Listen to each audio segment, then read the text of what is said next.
York. Joining me right now is Oklahoma Senator and Senate Homeland and Governmental Affairs Committee member James Lankford. Senator, great to see you today. Thanks very much for being here. What do you want to see happen out of President Biden's trip to Europe? Well, first thing he could do is step up and say we can provide more energy to Europe. Europe right now is very dependent on Russia for its energy. That puts them in a very bad spot, and Russia's counting on that long term that Europe is going to cave because they can't keep the lights on, can't keep heat going there. We can greatly accelerate our pipeline capability, our export capability. It will take a couple of years to be able to get to that spot, but there are a lot of sources that we can actually provide to be able to help Europe long term get off Russian natural gas and Russian oil. We've got to be able to see additional sanctions, but the Ukrainian people are also looking for practical things, equipment to be able to move faster. We're making announcements that things are coming. The Ukrainian military is saying, when is that actually coming? They want to be able to see the logistics arm that we have actually move at a faster pace for weapons to be able to get to them. They've specifically asked me for body armor and helmets to be able to get to more places, to civilians in other areas, so they can continue to be able to defend their own communities. So we've got a military need and a civilian need, the sanctions, and then cutting off long-term money to Russia. I mean, why wouldn't we be doing that, Senator? This seems like an easy answer. I mean, are we just talking about optics, that the president would have to, turn around and say, well, the climate change agenda being the priority, no matter what, has failed, and I have to I have to redo the XL pipeline. I've got to walk back the moratorium on federal land drilling. Is that what it's about? Optics? He doesn't want to have to admit that it was wrong. Pure and simple, it's just optics at this point. Even the Biden administration's own numbers from EIA, the official agency that counts up what they predict will be the energy needs for the world and for the United States, that group from the Biden administration predicts we're going to have an increased need globally for oil, gas, coal, but the Biden administration is determined we're not going to produce that here. That's going to be produced somewhere else. We're going to try to meet our climate goals here in the United States, but we're not going to actually produce it here in the United States. We're going to import it. So the Biden administration is very focused right now on making it more expensive to do export of natural gas, harder to be able to do natural gas pipelines, harder to be able to do drilling, or impossible to be able to do drilling on federal lands as they continue to be able to block off new lease sales. And they hide behind that there are 9,000 leases out there, use those. They know the game with that there may have leased one plot of land and an oil or energy company is exploring in that area, but they're not going to do large amounts of capital for the whole region unless they can fill in the checkerboard that's around them and they can actually prepare for the future. Biden administration knows that full well, but they continue to be able to say, well, we've done 9,000 leases, they're not using those yet, and they know the trick there. So this is all about meeting their climate goals. They seem to be in charge, but what's happening now is those climate activists are giving money to the Russians so they can murder their neighbors. This is just extraordinary. I mean, on the one hand, domestic policy, we need to unleash the potential for America to become energy independent. And on the other hand, it's this slow walk to help Ukraine.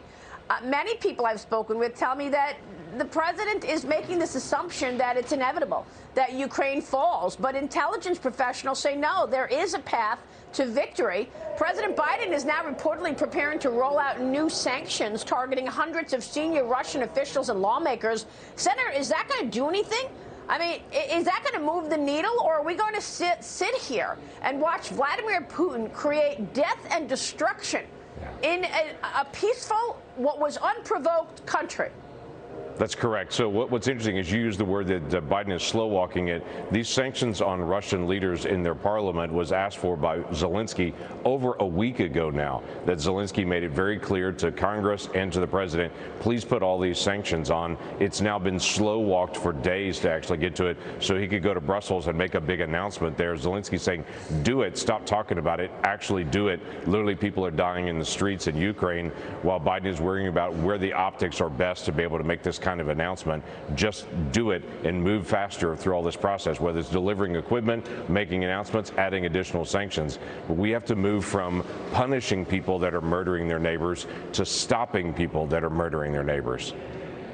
I mean, the foreign policy decisions out of this administration continue to just be questioned. I know you introduced a Senate resolution. I want to talk about what you'd like to see happen with your colleagues last week, urging the administration to facilitate the transfer of the aircraft, the MiG-29s, to Ukraine.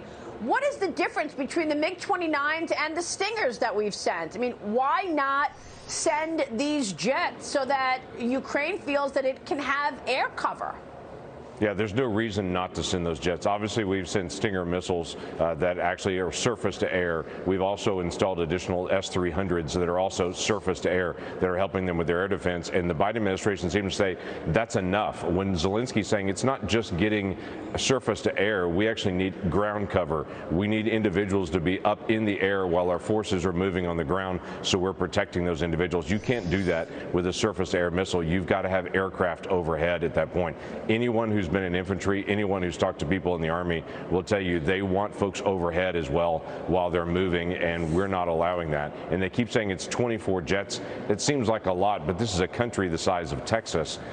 Allowing an additional 24 jets is not provocative. It helps them be able to defend their own nation.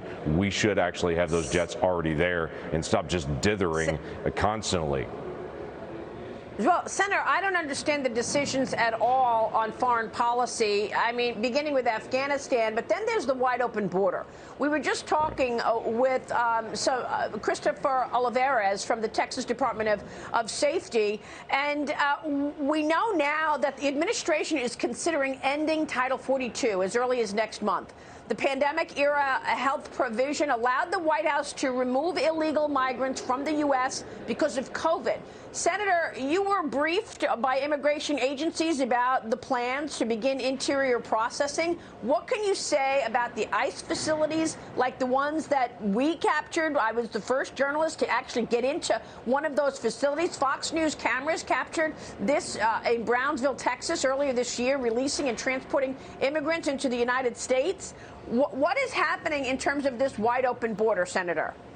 So a wide open border is about to be even more wide open, according to the Biden administration. If they release what's called Title 42, they're basically saying the pandemic is over, even though we're still wearing masks on planes and they still have all these restrictions on Americans. If they declare suddenly the pandemic is over on the border, we're going to have 1 million additional people move across this border in the next few months. 1 million additional people. You think of how bad it was last year as people were moving across in all these facilities and all those images and overcrowding.